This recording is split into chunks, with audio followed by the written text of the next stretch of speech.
Who's stealing our meat?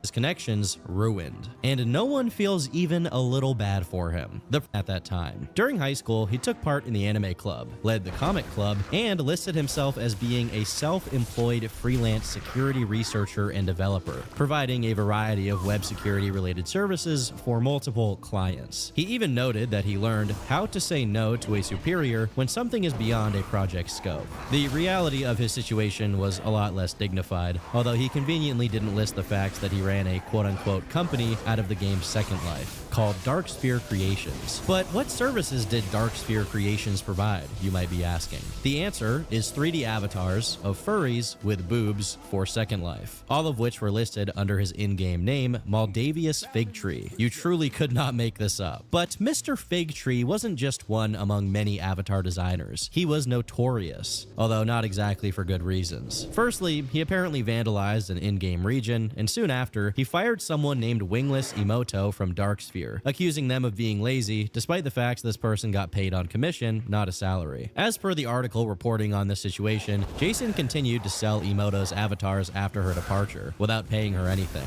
While it's small in scale, this on its own gave a small window into Jason's not-so-legitimate online endeavors, even this early on. But this small window quickly grew, as the chat logs between Emoto and Jason were posted, showing that the reason she hadn't been working lately was because her tablet was broken. Interestingly enough, she clearly saw her Second Life job as a silly hobby she did because she enjoyed it, while Jason tried to act like he was really running a company and that it was all very serious business. Ironically, he complained that she played WoW too much instead of actually working, an omen of Jason's own future. But more concerningly, he remarked that she was underage, which he knew because he had met her in real life, as she lived 2 hours away from him. Due to this story eventually resurfacing much later on, attached to suggestions that he had done something inappropriate when they met IRL, Jason has addressed it and explained that she was 17 while he was 19, and they didn't do anything beyond talking when they met. While there's no reason to doubt his defense here, the business with Emoto is just the tip of the iceberg when it comes to his infamy in Second Life. By simply perusing the comments, you immediately find dozens of other people attesting to Jason's bad in-game behavior. First, he apparently enrolled in a real-life $22,000 a year university called Woodbury, just so that he could be allowed into Woodbury's Second Life region, going as far as to harass people in real life and conducting DDoS attacks to gain control of it. When he failed and got kicked out of Woodbury Sim, he decided to do everything in his power to grief and destroy the region, which gives context to the earlier mention of him vandalizing an in-game region. If all of this is true, this story alone depicts Jason as having a hunger for trivial, petty power that's so great he's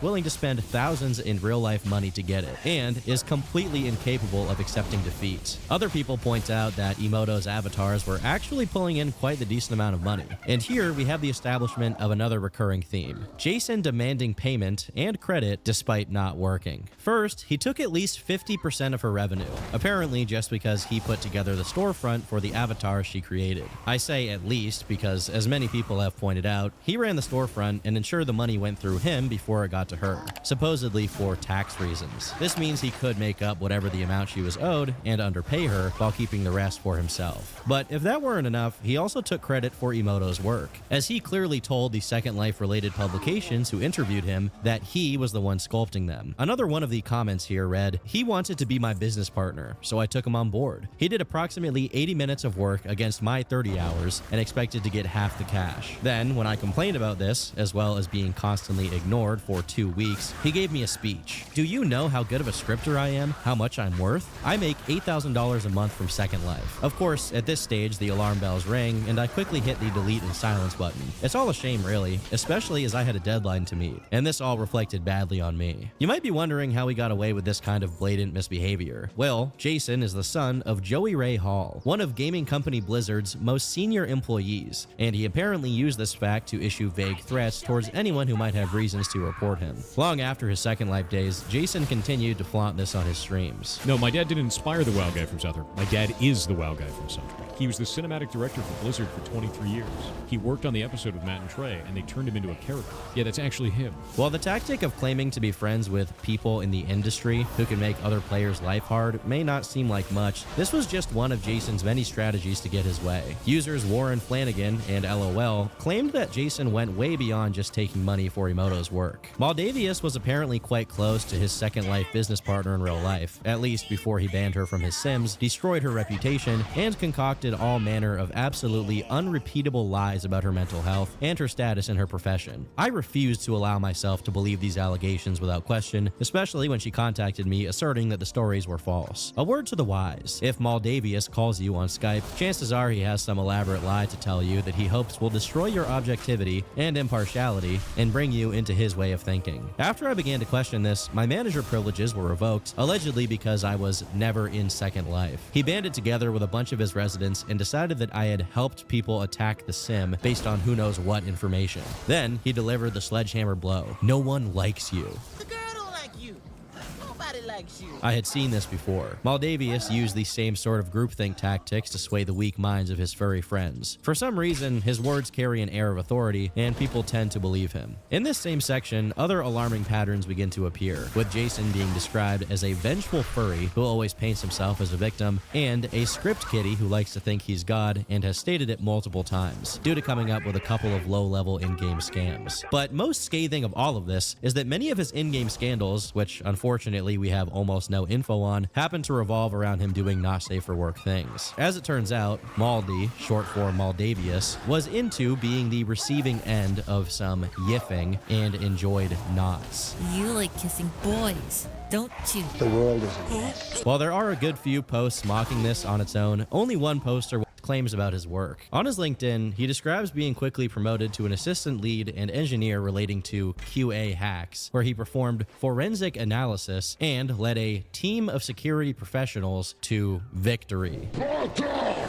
Pay attention to how much he likes using vague language to sound impressive without providing any specific details. It's going to come in handy later. According to Boing's post, during their time working together, an exploit was discovered that caused millions of dollars in duped gold and items. Jason had nothing to do with discovering the exploit or patching it, but he was quick to take credit for it to secure himself a position in security engineering, something he had no skills in. She went on to add, QA engineers by title were not actual engineers. Rather, they were analysts capable of automation tasks and assorted scripting. Whatever he says about training security staff and half the other stuff on his LinkedIn page is being wildly misrepresented. His resume is fan fiction, and everyone in tech and gaming who knows better thinks he's a joke. Glorified script kiddie. While he was completely unmemorable for his subpar work, he was remembered for one thing: raging on League of Legends, to the point where other employees began pranking him by taping a picture of Edward Cullen's face to the bottom of his mouse.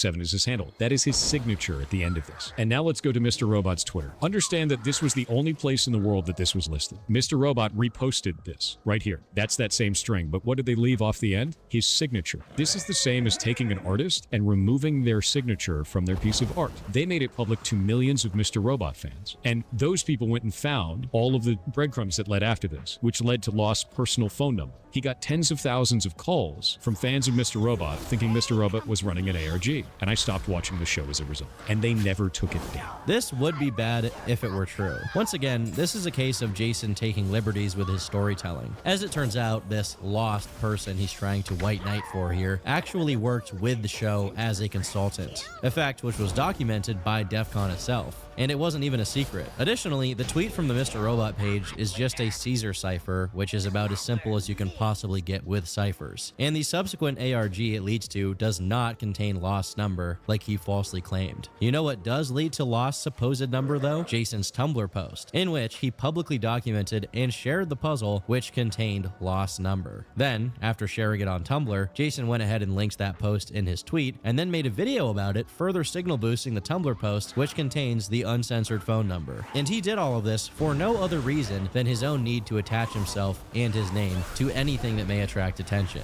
He even used the walkthrough of Lost Puzzle as an opportunity to make a puzzle of his own to tack on at the end. Also, in this clip, he says this post went massively viral when this thing has just a little over 200 notes on Tumblr. Went viral as hell. I don't even know why he would lie like that about something that's publicly verifiable. This would be among the hundreds of little random lies he's told over the years, were it not for a couple of KF sleuths moved purely by their hatred of this man. To summarize all of his hacker background, pretty much everything he speaks about when he talks about his experience is a Frankenstein monster of other people's stories, whether it be the aforementioned Lost or random co-workers of Jason's whose positions were more interesting than his. But few questions as to how organic this project was, but nevertheless, this is what he had to say once the goal was met. The next step was proving to everyone who invested in our game that we're not going to run away with their money, because that's a big problem for Kickstarter games. People go and throw their money at a Kickstarter, then the devs will disappear for 2 years, then come back and make something that wasn't up to par compared to what they promised on the Kickstarter. So we thought, what if we streamed it all?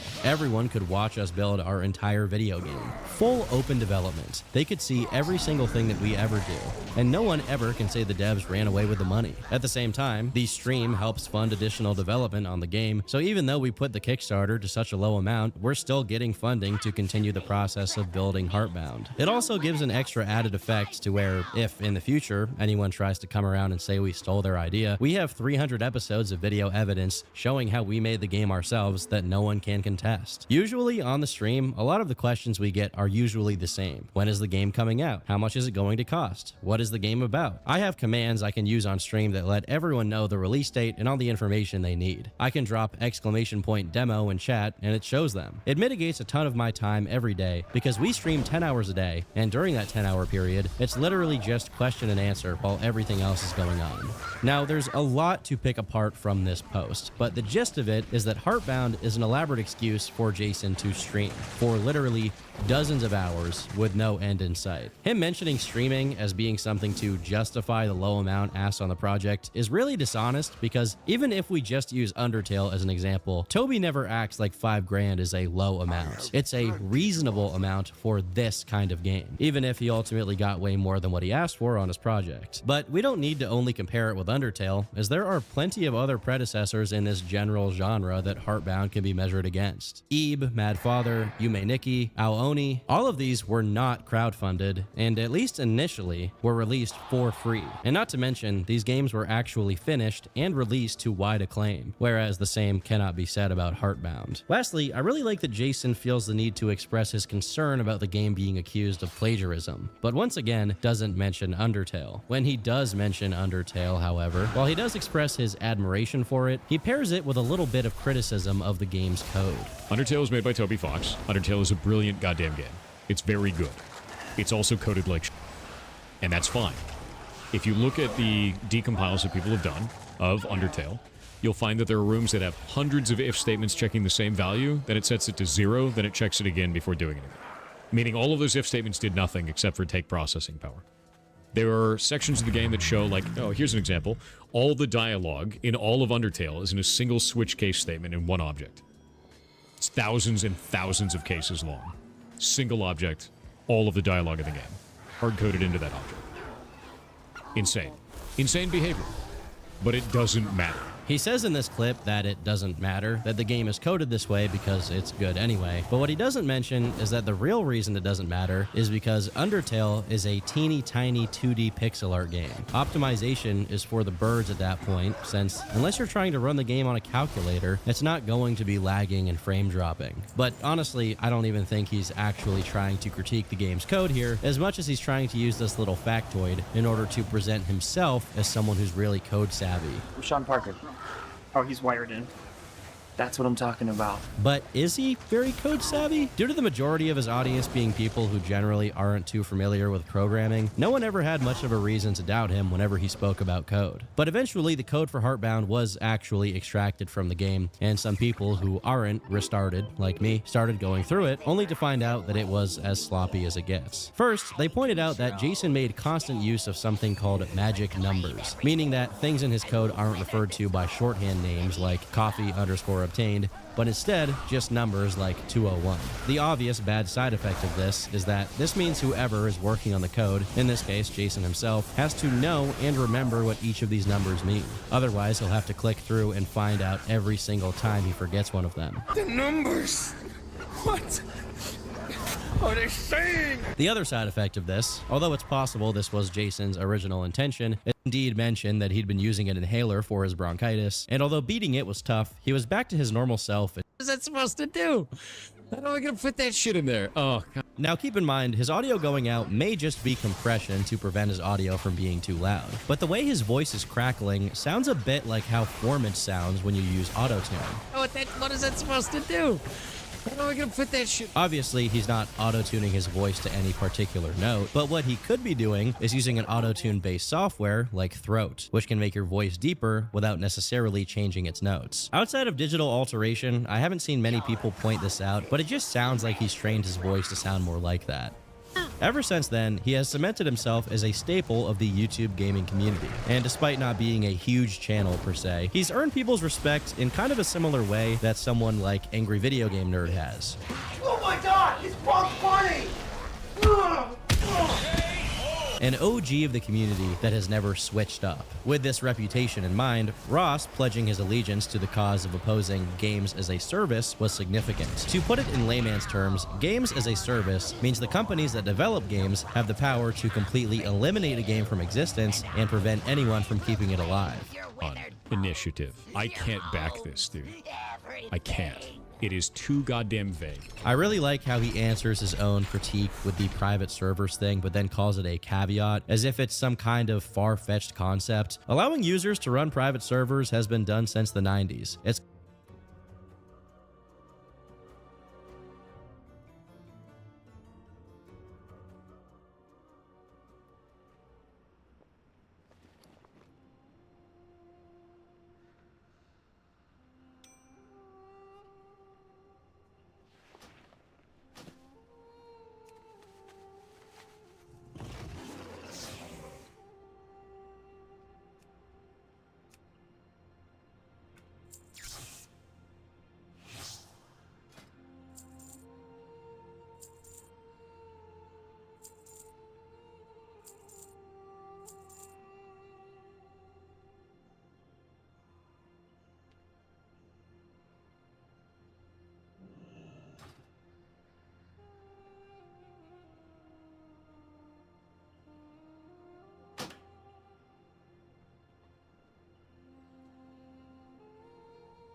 that is vague.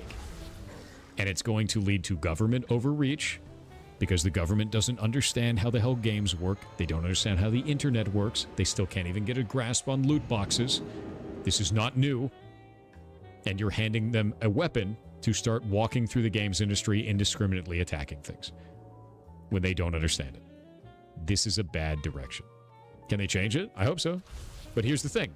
They're proposing this, and I hope it doesn't go through, because what they're doing is too vague and dangerous. Government overreach. Interesting. How about Nintendo abusing DMCA to take down playthroughs of their games that use emulators? Or Nintendo taking down fan games on the basis of IP law? Is that not government overreach, since Nintendo is directly using legal means provided by the government to antagonize gamers? Or is it only government overreach definition the minority, even if they make account for a lot of overall playtime? Not require publishers. Now, I'm not going to make you guys suffer and keep listening to Reason, which earned them a well-deserved heap of backlash. This one had, it was Blizz-like in every way, perfectly scripted, no donations. It was just for the love of the game. People just wanted to play that game. But Blizzard is such dicks about it. They didn't even have to do anything. The player base had already taken care of it, and Blizzard still punished them. Perhaps the worst part is that this absolute buffoon actually brings up WoW in his response to Ross. This would require publishers to leave games they have sold to customers in a working state at the time of shutdown. How are you going to do that with World of Warcraft? How are you going to do that with any live service game? How are you going to do that with Final Fantasy XIV? You shut down the servers, and then the game still has to be in a working state. It is an MMO. That is a live service video game. That doesn't make any goddamn sense. Can you imagine being this ignorant, yet being so confident? This is a game he is addicted to the point of playing it for literally 24 hours straight. And it's made by a company he used to work at, and he knows nothing about it. I've seen plenty of counter arguments against what Jason is putting forward here, but when I'm interested, I would be fine with having a discussion with you on this. I think he really just wanted to shift the narrative by saying the same things again, but this time wringing his hands and shrugging a lot. The one notable moment is near the end, when I think he confirms my theory. Aside from that, a lot of people really like live service games as they exist now. So trying to kill off all live service games, as some people have said online, doesn't make any sense either. Live service games are a great way to get away from the real world. They are about social interaction between players. Some people get married in them. Some people met their spouse in them and then got married. It's a really cool thing for a point in time in which you're having that social experience. And to destroy that just because you don't like them is very weird. To have gone through all of this and think that this is still some ploy to destroy all live service games is peak dishonesty. I don't even know why he's not just admitting he was wrong. It wouldn't even really hurt him that much at this point. Under this video, Jason left a comment addressing potential critiques of his argument. The first thing he goes after is the issue of monetization in private servers, where he suggests that having the government prevent it would lead to a lot of red tape. But that red tape already exists. It's called DMCA, and whoever is the rightful owner of the game's IP can file a claim. Even if the company is shut down alongside the game, the IP can still be owned by somebody, whether it's by an individual or another company, in the case that, during its liquidation, the original company sold off its intellectual properties. Now, in the case that the IP became abandonware, then the original IP owner clearly didn't care to preserve it. The only problem with DMCA is that it currently is being abused against people who make free fan games and run private servers for no profit. The other case Jason presents is if people are allowed to monetize, and his counter argument here is even more out of touch. He describes a situation in which a malicious actor uses bots and exploits to kill a game with the intent of firing up their own private server post-mortem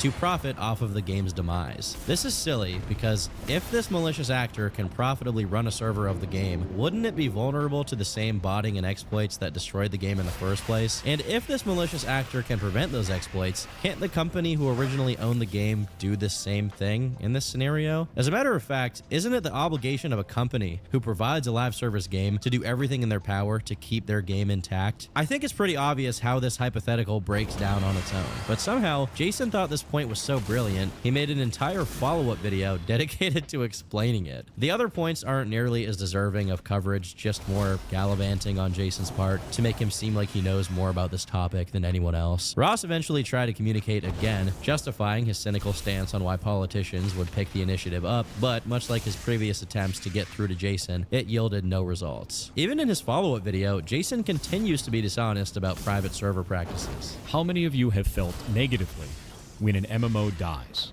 Or when a live service game dies? Oh, dead game. There's only 5 people online. Why would I play that? So why would you want to preserve a game in that state? That doesn't make any sense to me.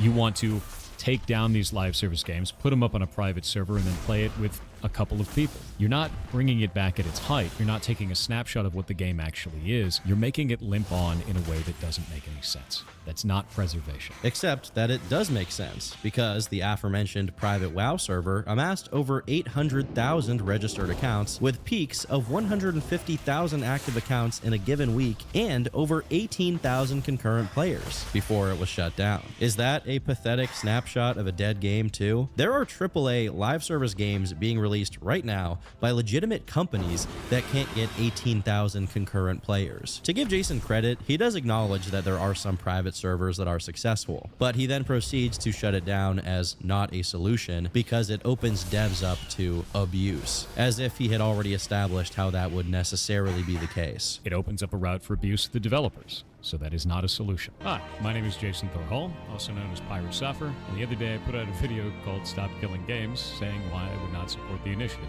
Overall, it was actually quite positive. Another caveat to this whole thing is, what if you don't care that your private server doesn't have a lot of players? I can think of plenty of live service games that you can reasonably play without a ton of players in the same server, which I guess he'd also consider abusive. I suppose a company like Valve, who has a track record of allowing players to run their own servers, has been allowing their users to abuse them for the past 20 years. That's why they're so unprofitable, right? Like, he's just always in his own world. He really quiet for real unless he Made the mistake of opting to do a DMCA takedown instead of having his community reported for harassment, which led a YouTuber called The Other Frost to cover his case. Frost's video did a really good job of documenting it, so if you want a better breakdown of what happened, you should go watch it. But for the sake of brevity, what happened here is that Brandon Ferrantino, the creator of the game Idle Streaming Bonanza, which contains parodies of multiple popular streamers, used Jason's voice, not in the game, but instead in a personal build of the game for his own entertainment. Brandon then showed this parody of Jason, which contained voice lines from him on stream, much to the entertainment of his audience and the rage of Jason, who promptly filed a DMCA. When Brandon counterclaimed, this is what Jason said. Hey, Kronos,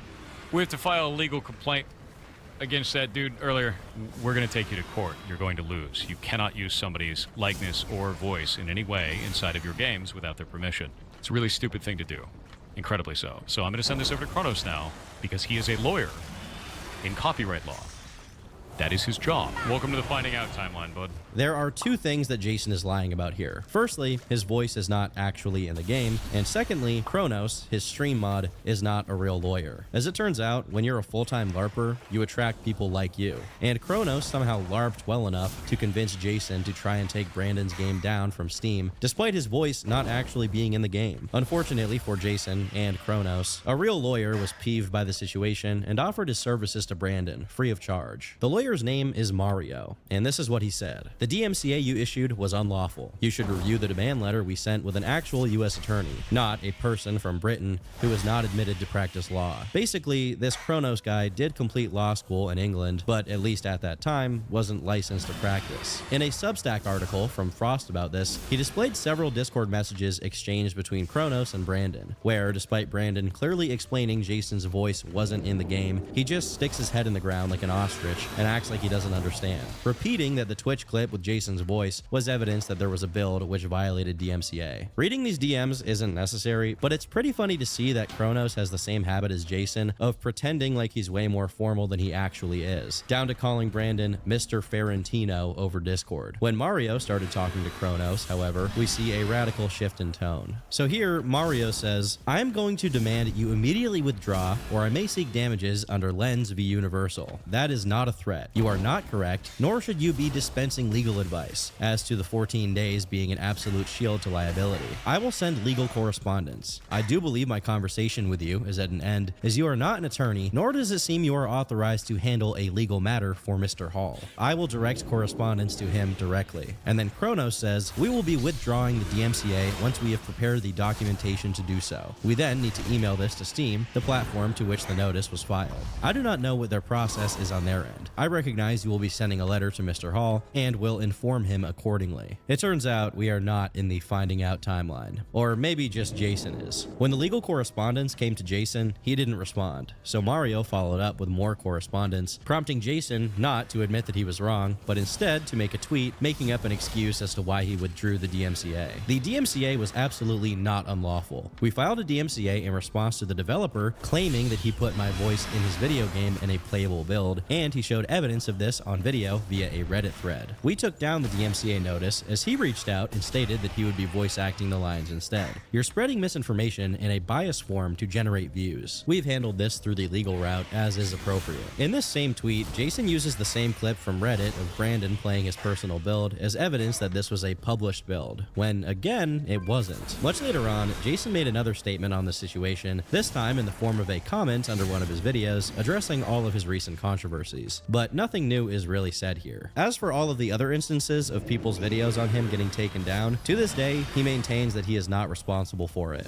While all of this slowly unfolded, another minor side controversy also took place, where Jason made a video coming out in support of the game engine Godot, as they were going through some turbulence at the time. Basically, here's what happened. Godot's official Twitter account made a tweet signaling the support of their engine being used to make woke games. Their words, not mine. A lot of gamers weren't particularly happy about this, and most of them replied to the tweet, asking them to keep politics out of it. In turn, the Godot Twitter account started blocking people left and right, which led people to figure out who was the manager of the Twitter account, only to confirm their suspicions that it was a very politically inclined person, and that the tweet was very intentional. Simultaneously, as people in Godot's own community server started getting banned for taking issue with the tweet, users did some research on the moderator who was responsible for these bans, Xananax, who apparently used to say the N-word a lot on Discord.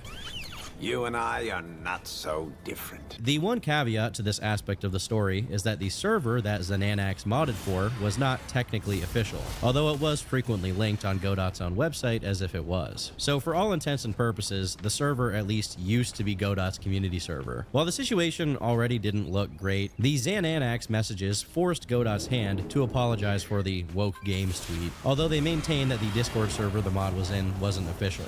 Now, despite the apology, they continued to regularly block people, not just on Twitter, but also on GitHub, which prevented people from getting updates to the engine. This is a particularly questionable move, since Godot is heavy on their reliance on donations and financial support from its user base. During all of this, Jason noticed how big this thing was and decided to pitch in to basically reiterate Godot's official statements in a more didactic and vague way, so that people would question it even less. Of course, Xananax's random Discord messages from years ago aren't officially representative of Godot, even if the Discord server was vaguely tied to them. Based on what we see here, the worst they did was block people frivolously, which may have affected some donors. Ultimately, this means their loss, as sponsors who aren't into this kind of political signaling will pull out. I think I know what's happening. I think woke is dead.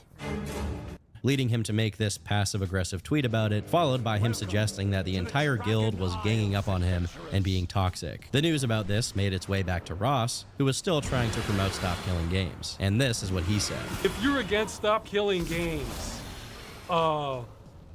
and it's because of what you heard from Pirate Software, I think he represented Stop Killing Games as accurately as he represented his behavior in World of Warcraft and towards the World of Warcraft community. Yeah, like he said, the guild he was in was something like, it was built on hate. And from what I saw the guild, it didn't look like that. It looked like they're built on trying to have a wild time or something, like, you know. So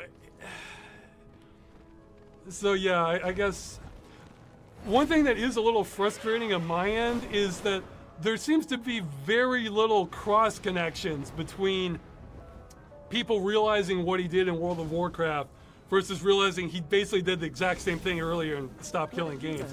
And it would be really great if we could kind of bridge those a little. This whole thing brought the levels of skepticism toward Jason to new heights, and people began combing through his recent content, detecting something strange. I watched his Animal Well playthrough. Okay, I watched the whole thing, but it was on second monitor. But I am honored to be the one to and I liked the video. And I remember thinking in the video, I was like, damn, he's good at puzzles, man. I was like, if I was doing this, I'd be stuck. I just remember thinking, okay? And then During this drama, I'm like reading some of the comments on this WoW drama, and somebody offhandedly mentioned that he faked it, that he like looked up a guide, that he like was clearly like he says things that happen before he gets there, and he like, and I have, again, I don't know if that's true, but I rewatched some part of the video, and with that knowledge, it looked so much different to me. So I'm not saying anything. This is not, I don't know. All I'm saying is I wish someone smarter than me could look into it. What you just saw was male pattern baldness representative. What you just saw was Glizzy Enjoyer. I'm sorry, that's not right. What you just saw was a streamer named Atrioc calling attention to this question, and he got what he wanted, and unsurprisingly, Heartbound was hit with it. And this looks particularly grim since his game was now flooded with negative reviews that Steam deemed legitimate and not the result of gratuitous review bombing. So, with nothing safe from the vitriolic hatred of trolls, what was left for Jason? Well, malding on Twitter, which had become a regular pastime of his at this point. While most of it isn't worth any attention, there is one in which he refers to his 12+ hour streams just a couple of lines before he tells someone to go outside. Insane behavior. Do you do anything to maintain your physical fitness? I touch grass, my dude. I go outside. Our enemies will fall. Yeah. Yeah. Just so you know that this clip isn't out of context, he elaborated on it as well. How about workout? I have to work the land here. So there's a lot of land, and I have to do things in it. I also have to keep weights next to my desk so that I don't turn into a slug human. So anytime I'm doing meetings, I'm using these. Because it's important. I don't mean to make fun of someone for how little they can lift, but that 2.5-pound dumbbell is not standing in the way of any slug transformation. If early 2025 was bad for him, from March onward, he started plummeting at freefall speed. The first thing to go was the last glimmer of hope for Heartbound, as people noticed that he'd been saying the third chapter of the game was 97% finished since 2023. But by April 2025, not only was the chapter still not finished, but he even managed to not put out the monthly hotfix quote-unquote update. Keep in mind, he only adopted his monthly update ethos in January 2025, right around when Steam started putting notices of slow updates for early access games, which affected Heartbound. This means that just 3 months into despair updating his game to keep it from being punished by Steam, he was already failing to fulfill his promise just a couple of months later. And on the 11th, many days past his monthly update deadline, he announced that he was having internet problems. All of this is quite ironic, considering this is the kind of stuff he was saying on stream. I don't break my promises to my players. Because if I did, then I wouldn't be making games, right? They would show me very quickly, like I have a whole section on this. You are never above your community, and you are never too important to spend time responding to them. The moment you think you are, they will show you how untrue that really is. Don't forget that, and I mean that. If I screw them over, if I lie to them about that stuff, then they are well within their right to tear me down, and they have every ability to do so, because I don't exist without them. He is technically right because he's A, not making games, and B, he is being torn down. In the same month he missed the update, Kronos announced Jason was beginning to work on a new game, and that he'd be accepting unpaid concept art from volunteers, in exchange for being credited. What a steal. If anyone dared point out that he spent all of his time streaming and getting into Twitter drama instead of making his game, he just accused them of not being a genuine buyer. Even his own Discord members were complaining about how little work got done on Heartbound, while Jason kept starting new projects like podcasts. The saddest part is that there are people so under his spell that they continue to white knight him. When a member of his Discord said Jason spent 15 hours a day playing video games, someone actually corrected him, saying Jason only played video games for 12 hours a day. Wow, that's so much better and more productive. Then, people say that Jason works on Heartbound off stream to avoid spoiling the game's story, despite Jason himself previously expressing that spoiling Heartbound wasn't a concern due to how many routes the game had. Also, do you worry about spoilers when developing games on stream? I don't worry about spoilers for Heartbound, and the reason why is because I have thousands of routes in the game. And because I have thousands of routes, what you see on stream is a very small piece of a very large iceberg. And that's when I'm able to build things on stream. 5 minutes later. Someone asks, why do you work on this off stream? Because it's full of spoilers. There's so many things in this that I don't want to show to people, or things that just aren't ready, that if I show you on stream, it's just going to ruin pieces. Like, likely you'll never see those locations, but in the off chance you would, I don't want you to be spoiled. Kiwi Toothpick with 569 bits said NPNP, they deserve it. I think it's worth taking an aside here to mention that pretty much all of the turmoil Jason had experienced up until this point probably could have been avoided if he just didn't get into drama. If he spent, let's say, 6 hours a day streaming and the rest of the day working on Heartbound, while his coding would probably still be pretty amateur and bad, he would actually finish the game at some point, I assume. But instead, it seems like he can't help himself but get caught up in all of these weird little controversies. Controversies that ultimately don't make him look good and don't benefit him in any way. Now, in late April, Jason gave an update to his Discord where he said, "Honestly, the amount of negativity when I do release content for the game doesn't really make me want to work on it more than I am. The amount of people acting like the world has ended over an update being delayed on a $10 indie game that's been in development 4 years is absurd at best and more than likely just a means to bash me at this point. If you're so invested that you act like an asshole over it, go somewhere else. It's not a means to bash you. It's a reason to bash you. And the people who paid for it aren't gonna go somewhere else. You owe something to them. They paid for a product and they never got it." If I screw them over, if I lie to them, some key details about why this was even brought up in the first place about this indefinitely, as if the two were friends, which may have been what Jason wanted ultimately.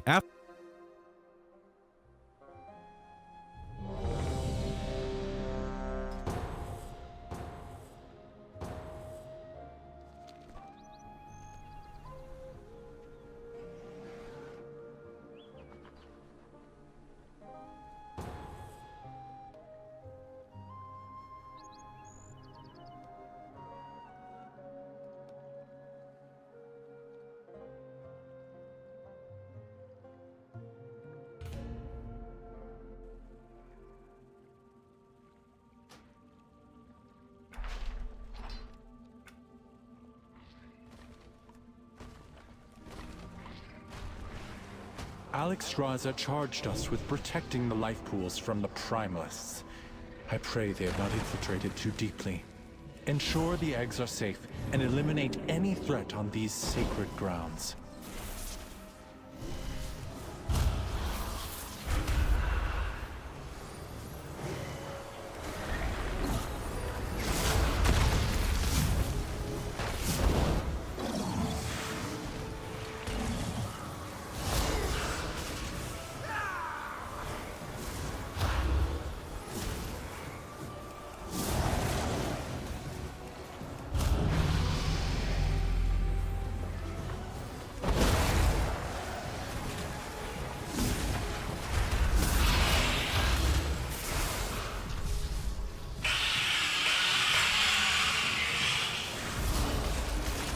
if only you could have understood the righteousness of our cause.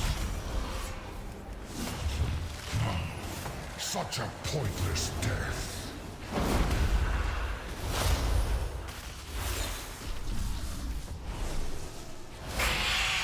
I will not allow you to disturb Meladrusa's work.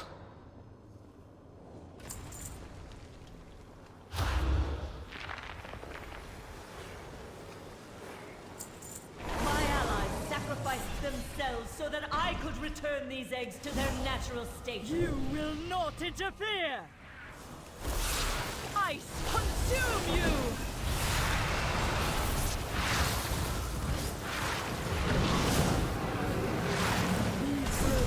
And shatter!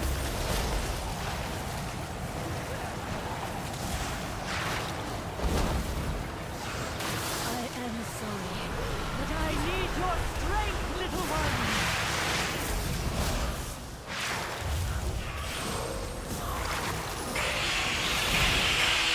No, these belts are pure! They will show you the truth! Miserable!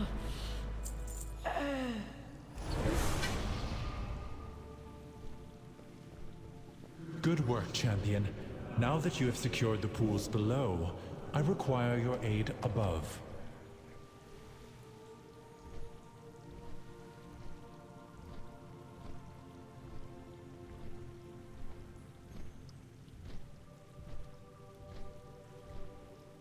The exposed life pools are in grave danger. A powerful primalist is attempting to burn all the nesting areas. You must clear them to get to her. I will keep watch from above while I confront the dragon who is leading this assault. Quickly, take the eggs! Save as many as you can!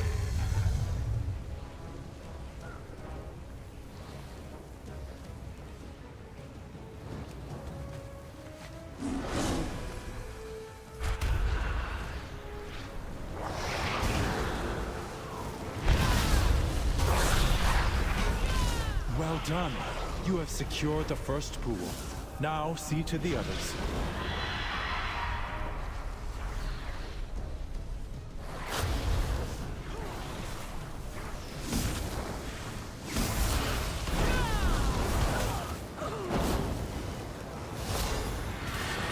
Keep clearing them out. Do not let the Primalists desecrate this hallowed space.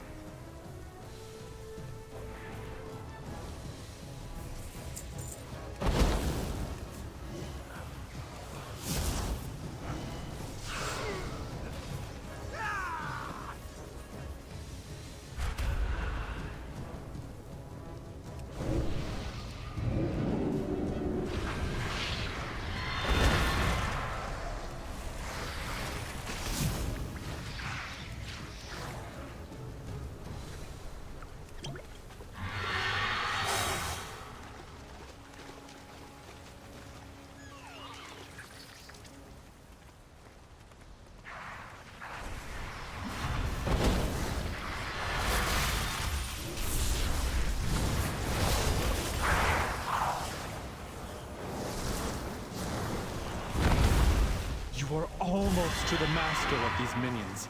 Hurry onwards, champion.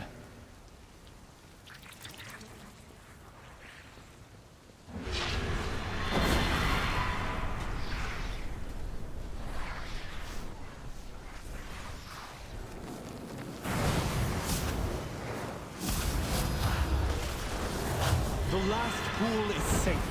She is exposed. Attack that Primalist before she can summon reinforcements.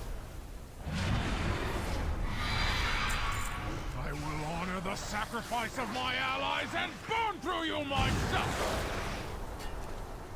Be overwhelmed by the flame.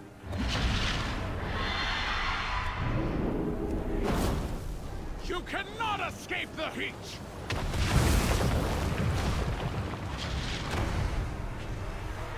End to the flame!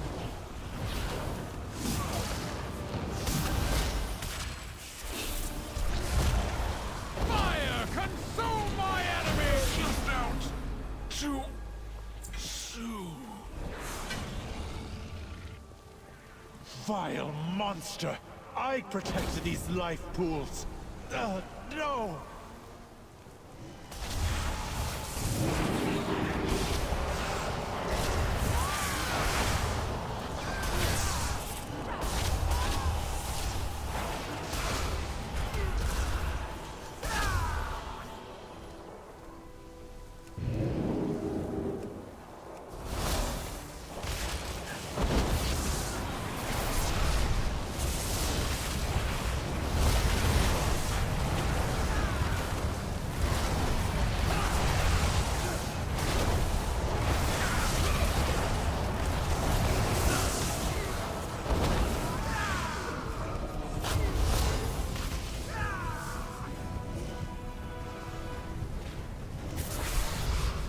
Your false queen cannot stop us.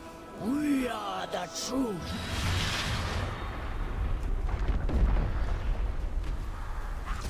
Cut. Deal with these. My bet. Two is better than one. Help me, Kairaka!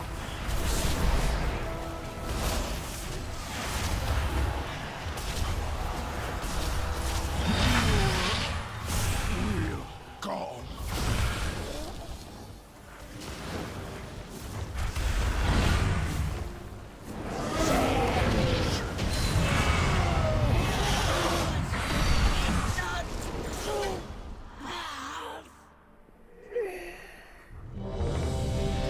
Thank you, champion. The life pools are safe for the moment, but the Primalists are still a threat. We must be vigilant, lest we be caught off guard again.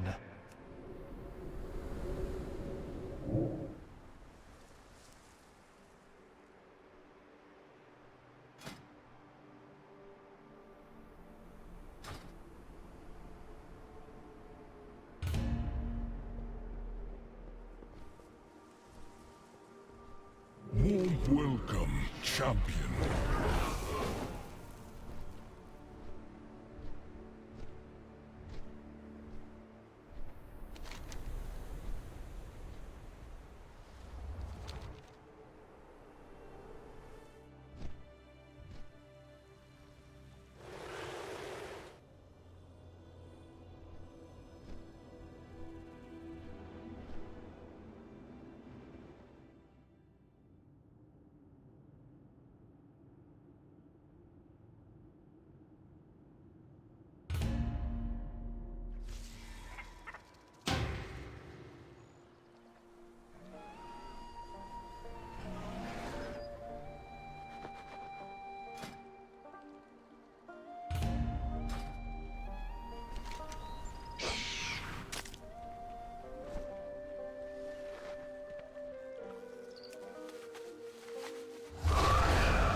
The Isles have awakened.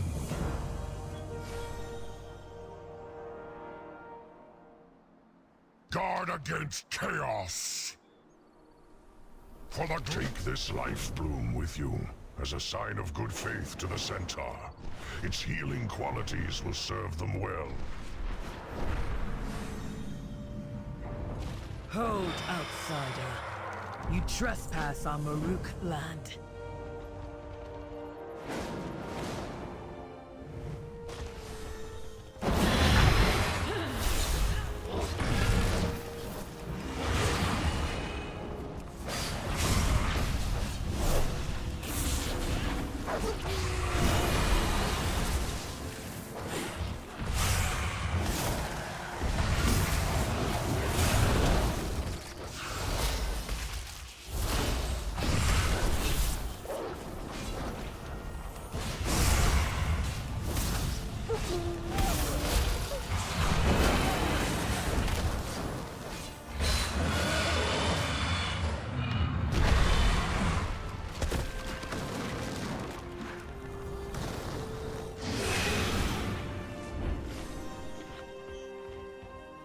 What? My Khan is at our outpost nearby. Follow this path through the swamp.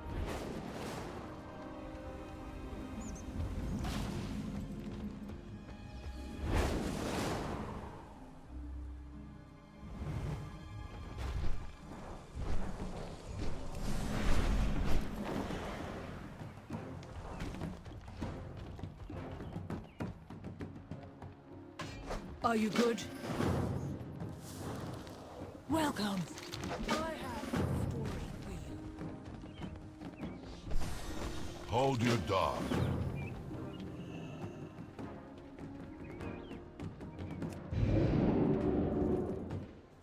Out with it. My Khan, this outsider arrived in search of the dragon. We are preparing for a journey to the Corral, a gathering of all the clans across the plains. There, we will discuss my thanks, Tomu. Come forward, outsider. We received word that an emissary from the Green Dragons will be present at the Corral. You may join us for the journey, but you must lend your aid to our clan.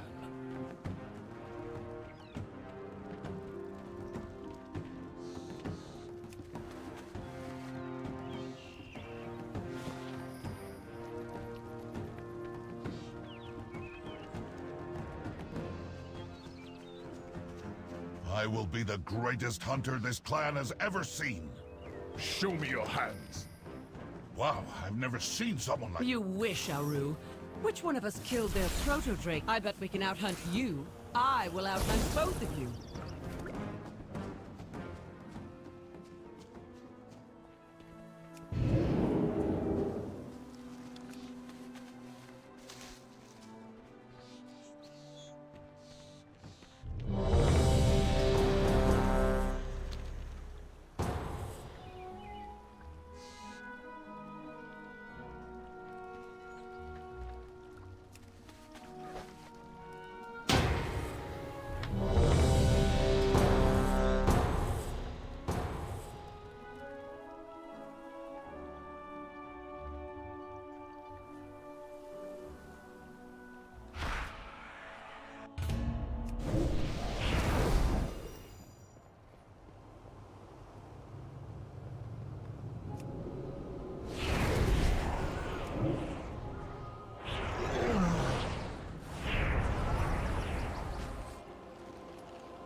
aspects watch over you. New students. How wonderful. It has been quite some time since the academy has been open. Indeed. Come with us. It should only take a moment to set up for a new lesson.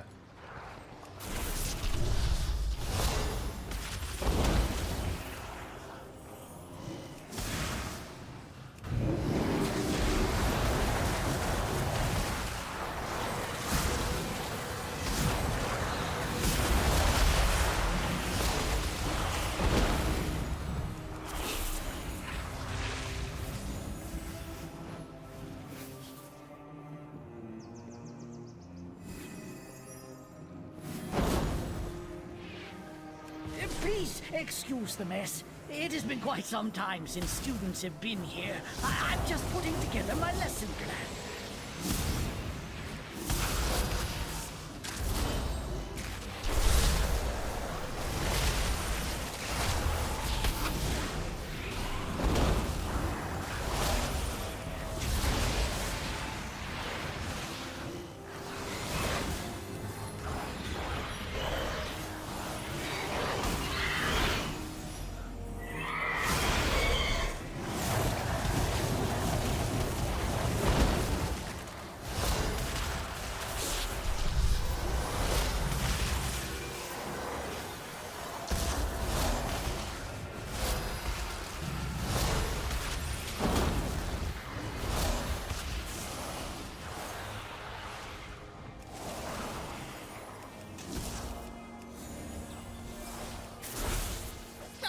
Here we are.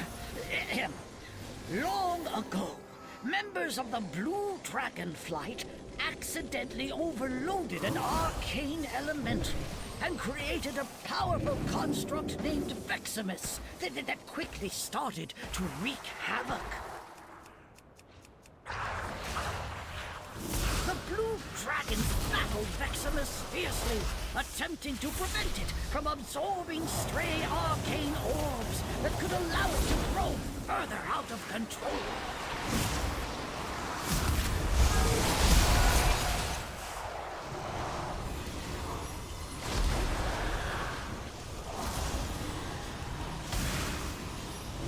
Though Veximus tried its best to defeat the dragons, it was ultimately destroyed. Well done! Since you did so well on your lesson, feel free to take something from the good student's reward chest.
Look at this Lishrath arena! Wait, what are these birds doing here?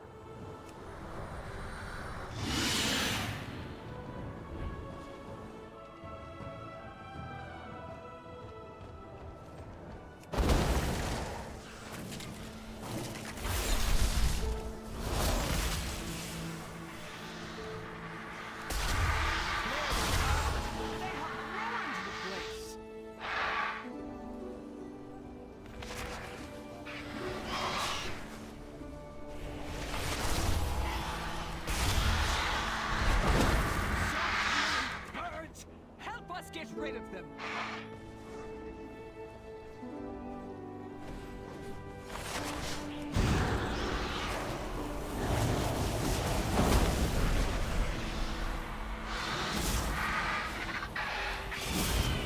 All right, now we need to clear out the big one. I will activate the goals for Lishrath. That is talent toss for you soft skins. Use them to get her attention.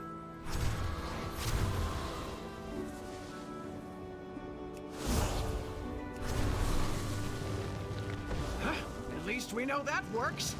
Watch yourselves.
Please, if you could, clear them out while we realign the life magics of this place.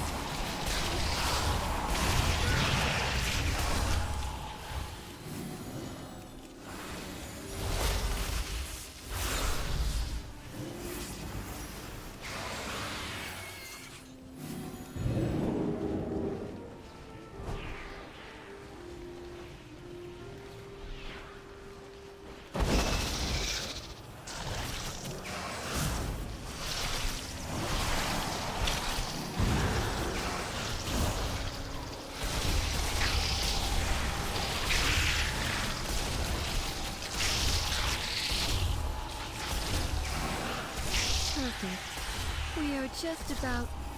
Wait! Ichistraz, there is too much life magic. What are you doing? Me? There is too much nature. What are you doing? What is that thing? This is your fault. Absolutely not! Please, help us, new students.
Greetings, new. Who are you? You are not registered here. This room is only for students. These are sacred halls of learning. Only those registered may access them. Think about what you have done.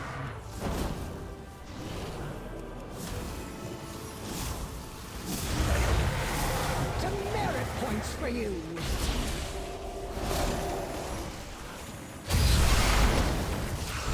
You will not pass the semester.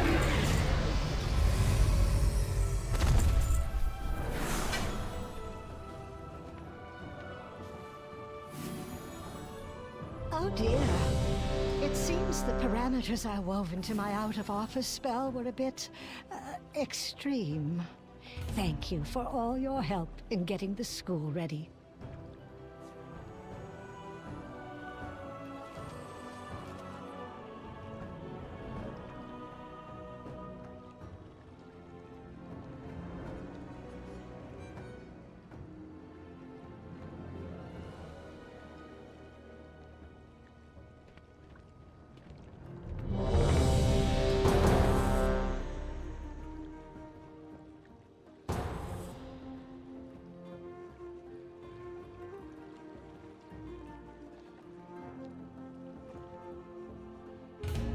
Be wary, champions. My vault is many things, but harmless is not one of them. These whelplings perceive anyone not of my blood as a threat. Their gaze pierces all. If they see you, all nearby creatures will awaken to purge you from the vault.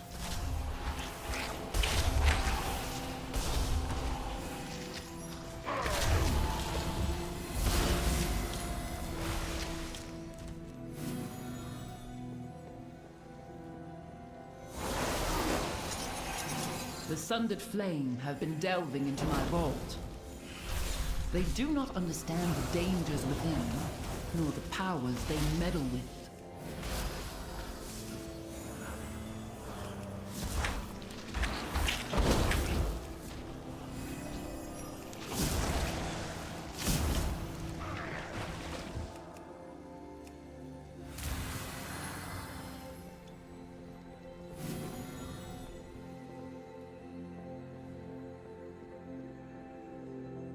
Once, my beloved Malagos gifted me with arcane seeds.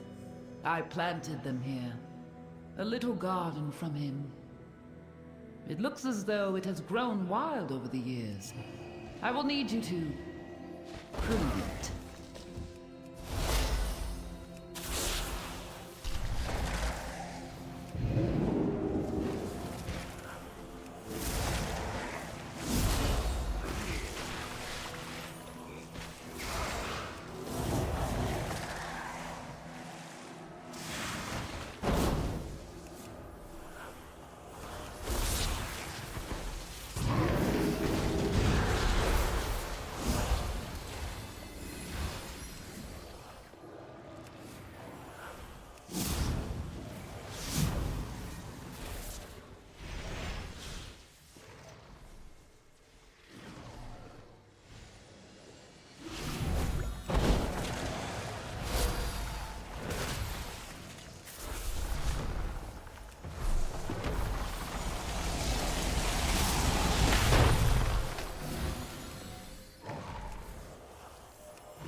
There is no sign of the Sundered Flame here. Come, this way.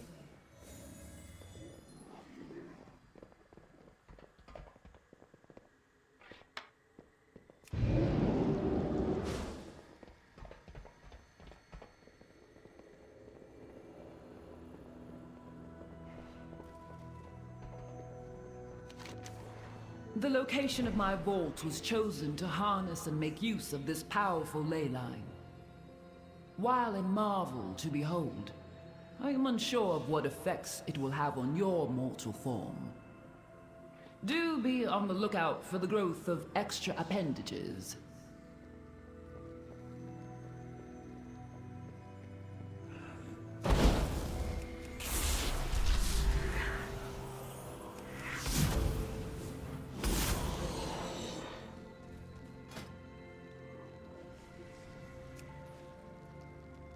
You have discovered one of my books of translocation. Since the majority of the Vault's caretakers are flightless, I incorporated a means of safe travel via these tomes.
Yes, yes. So beautiful. So powerful. All for me.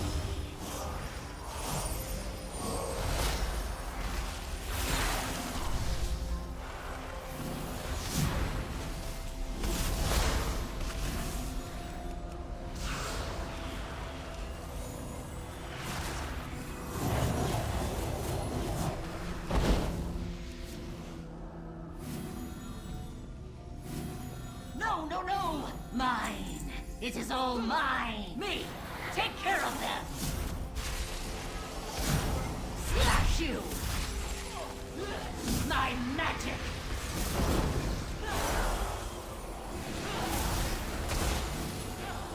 Me!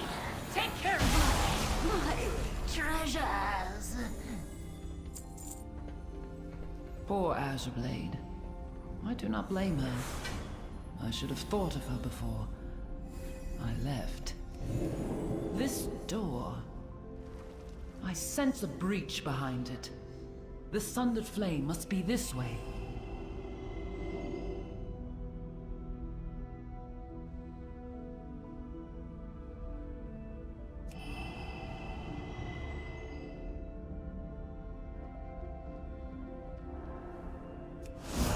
Tear this place apart if you have to. I will expose whatever secrets she locked away within these vaults. Tilansh must not break the final seal. The consequences would be dire. Please, hurry.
What is she hiding?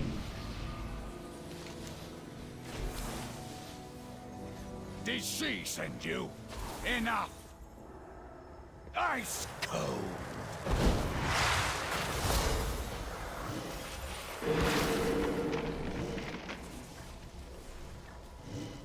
Her secrets will be mine! Now you will pay!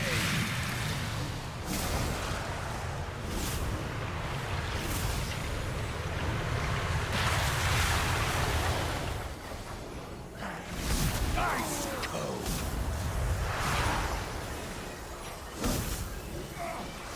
She lies! We are too late. Oh. Oh no.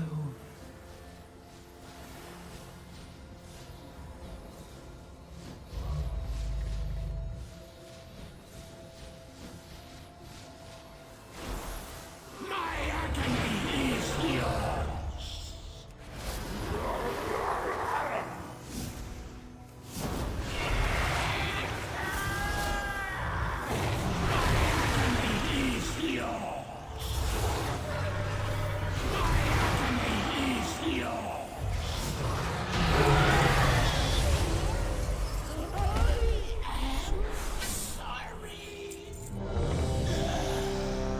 My dear one.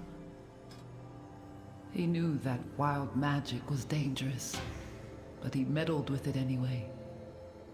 By the time we found him, we could not stop the growth. I placed him in stasis until I could find a proper cure.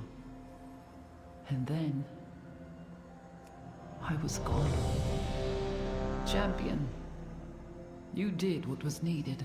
It ended his suffering. Thank you.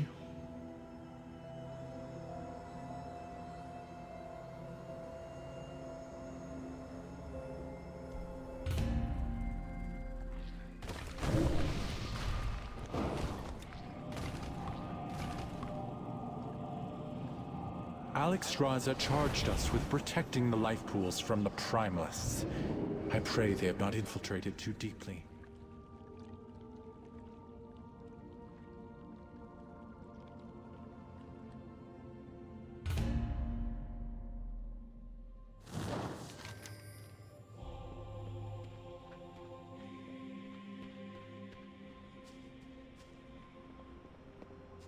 The dark times will pass. Salama Ashalanore.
Quickly, take the eggs! Save as many as you can!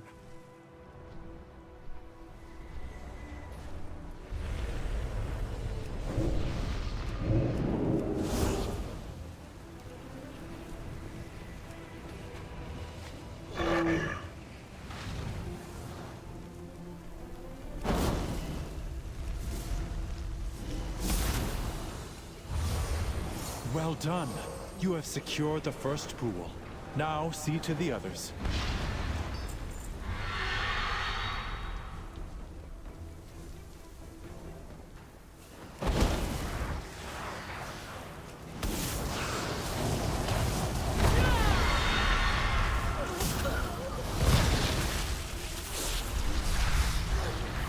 Keep clearing them out. Do not let the Primalists desecrate this hallowed space.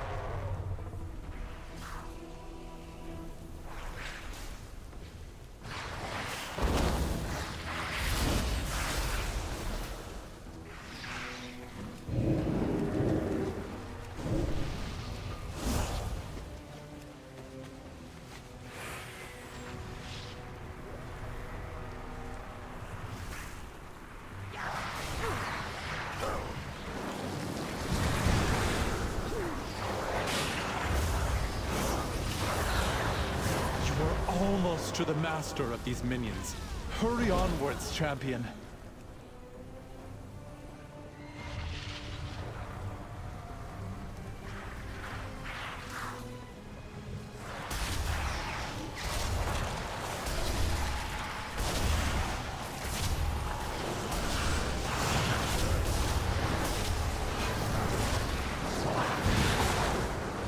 The last pool is safe.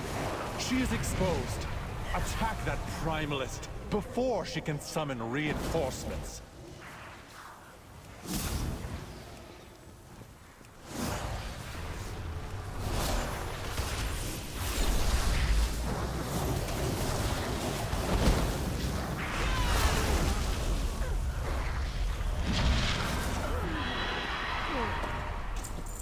I will honor the sacrifice of my allies and burn through you myself!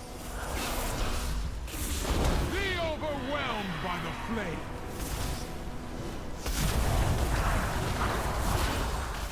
You cannot escape the heat! Snuffed out too soon. Vile monster! I protect these life pools. No!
Your Force Queen cannot stop us.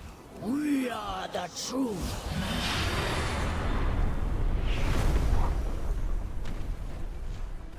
God,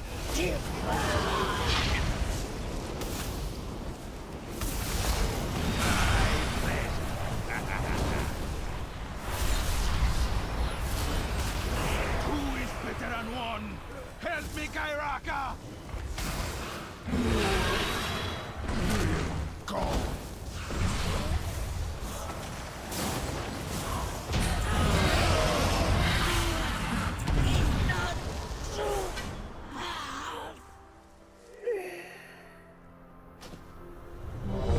Thank you, champion. The life pools are safe for the moment, but the primalists are still a threat. We must be vigilant, lest we be caught off guard again.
To reclaim our legacy, we Aspects must restore the powers we relinquished to defeat Deathwing. Within the depths of Uldaman lies a vault that holds a disc of Keeper Tyr's memories. Find that disc and bring it back to me, It may contain the knowledge we need to regain our strength.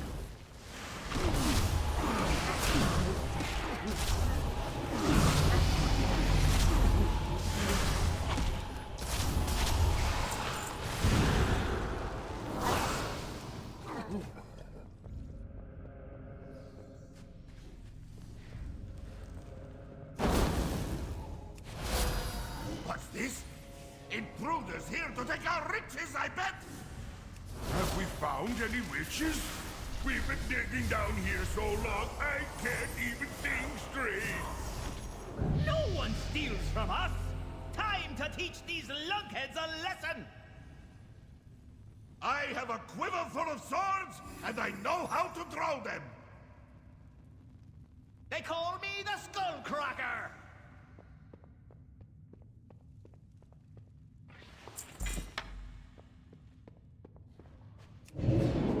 I've got ya!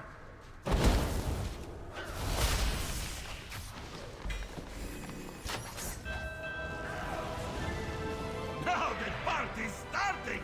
Here we go! Puppies, and let them have it! Now the party's starting! Here we go! Okay, we give up. You know, I think that tussle actually helped clear my head. Much obliged, strangers! We'll lend you a hand after we get our bearings.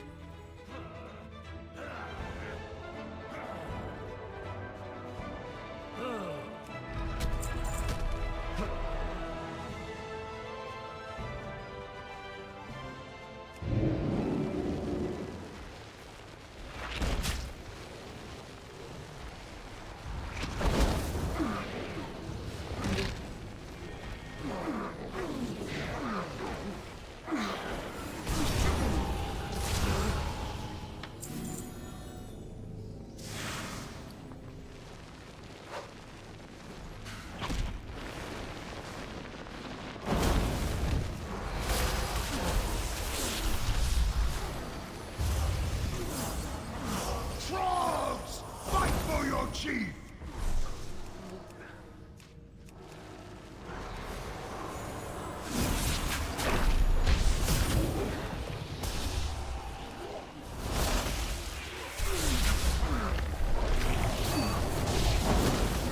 Now, there! Bromark always wins! Nice work! That Trog has been a real pest. We know how to open the door, but that ugly rockhead always kept us out. Want to see something nifty? What's this? That did it! Now let's see what we can find inside! Tears marvelous mustache! Another locked door! Leave this to me! Shield charge! Oh, my head! Well, at least this lunkhead got the door open. You better go on while Olaf recovers.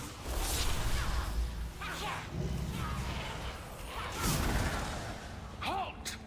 The unworthy will not enter this hallowed keeper. Tyr's secrets will be protected!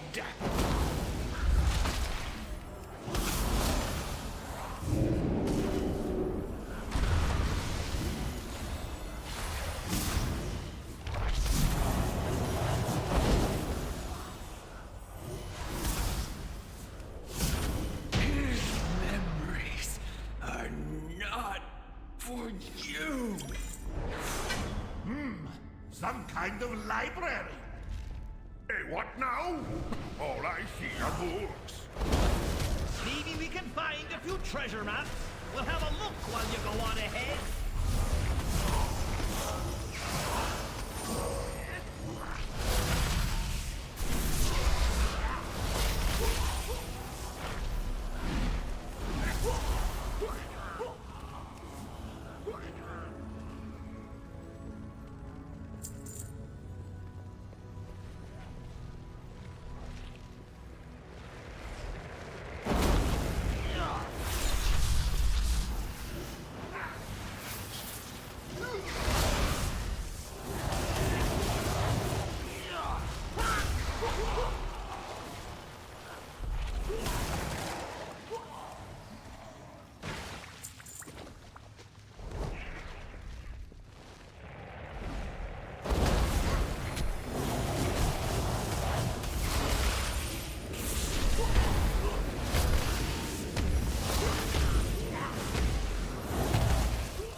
Activating additional defenses.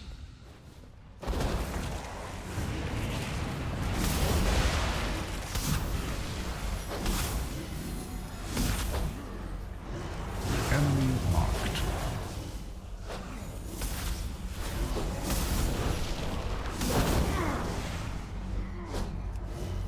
System shut down imminent. Whoa!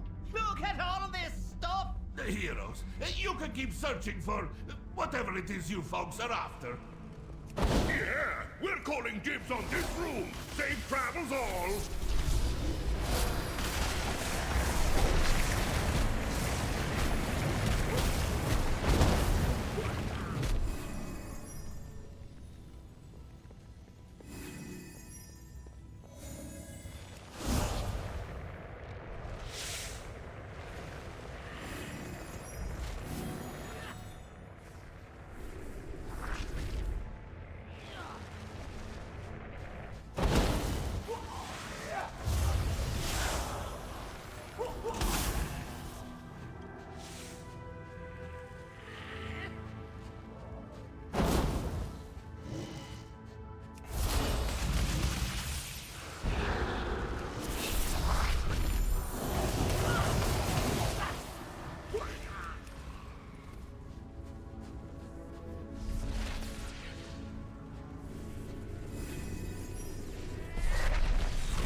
What have we here? Alexstrasza's lapdogs, I suspect. I fear I will have to deny your queen her prize. The disc you seek will be mine.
This disc may hold the secret to the aspects regaining their power, and we cannot allow that to happen. Now the disc is lost to time, just as you are about to be. In all timelines, you prefer to stop me.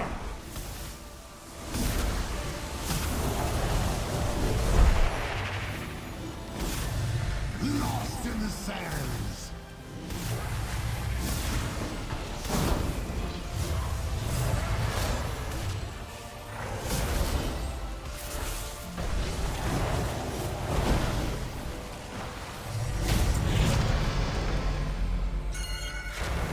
Your efforts are impressive, but in vain.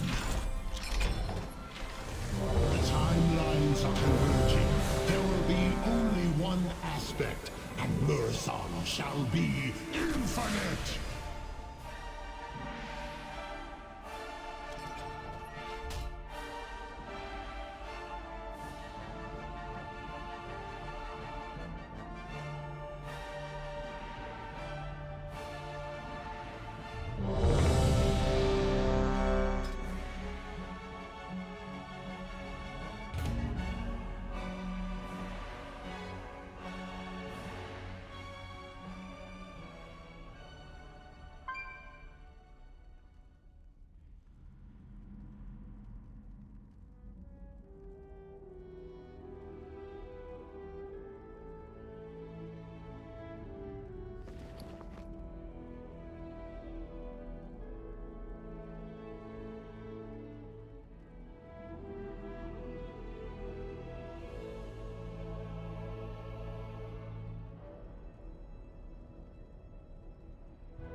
Aspect's grace shine down on you.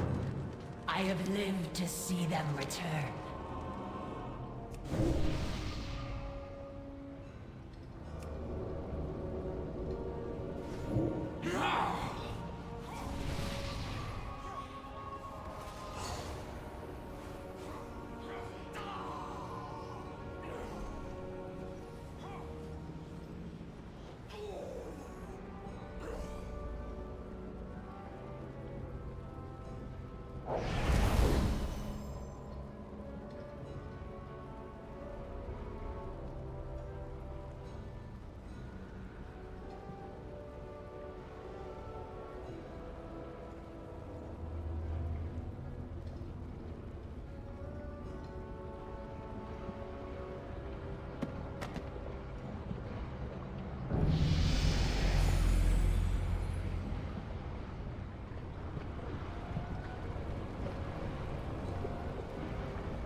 Intruders!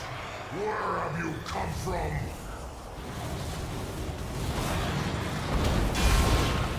Now Thalris belongs to the Kalashi now. The Kalash will please right.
embarrassment of riches.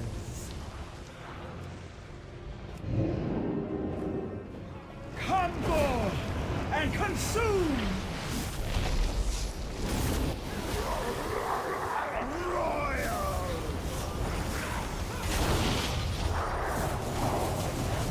Feel the burn!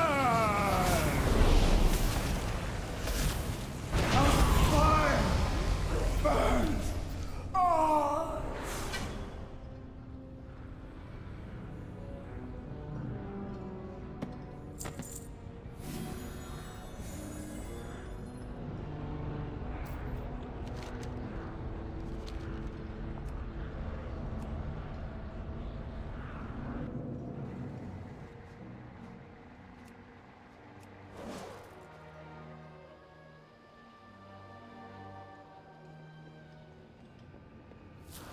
We serve once more.